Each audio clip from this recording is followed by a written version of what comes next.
बांग्लादेश, फिर नेपाल और अब अमेरिका का पड़ोसी। हजारों की तादाद में जेनजी ने मेक्सिको में बगावत ठोक दिया है।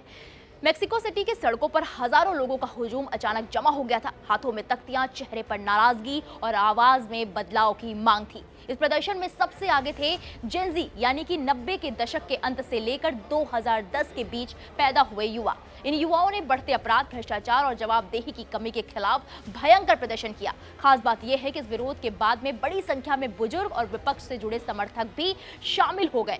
राजधानी की सड़कों पर पुलिस और प्रदर्शनकारियों में जमकर बवाल हुआ। पुलिस को आंसू गैस के गोले दागने पड़े। कई वीडियो आए हैं जिसमें गुस्सा प्रदर्शनकारी पुलिसकर्मियों को पकड़कर पीट रहे हैं।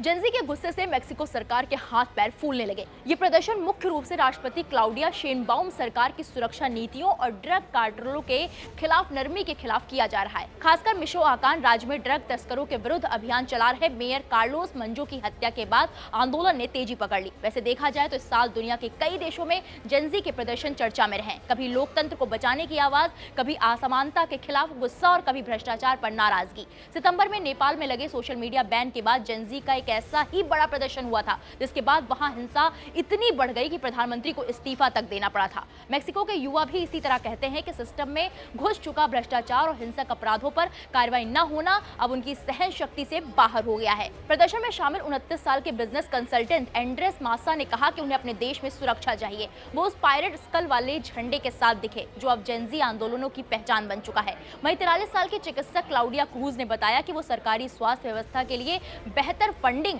और सुरक्षा की मांग कर रही हैं, क्योंकि डॉक्टर भी असुरक्षा के माहौल से डरते हैं। उधर हाल के दिनों में देश में कई हाई प्रोफाइल हत्याओं से लोगों का गुस्सा और बढ़ गया है। अब सवाल ये उठता है कि प्रदर्शन कर रहे युवाओं की क्या मांग है। बता दें कि मेक्सिको में विरोध की बड़ी वजह राष्ट्रपति शेनबाउम की सुरक्षा नीति बताई जा रही है। अक्टूबर 2026 तक उनकी लोकप्रियता करीब 70% थी, लेकिन अब लगातार गिर रही है। वजह राज्य में लगातार होती हाई प्रोफाइल हत्याएं। इसके ऊपर 1 नवंबर को एक और मेयर की हत्या ने गुस्से को और बढ़ा दिया। अब जो विरोध प्रदर्शन हो रहे हैं उनमें युवाओं की अलग अलग मांगे हैं। कुछ डॉक्टर अपनी सुरक्षा की मांग कर रहे हैं तो कुछ भ्रष्टाचार के खिलाफ कड़ी सजा चाहते हैं। नेपाल और बांग्लादेश में उठी बगावत की आग ने तो तख्ता पलट करवा दिया था। अब देखना यह है कि क्या मेक्सिको में भी तख्ता पलट होगा या नहीं। फिलहाल इस पर आपकी क्या राय है, हमें कमेंट बॉक्स में जाएं और जरूर बताएं।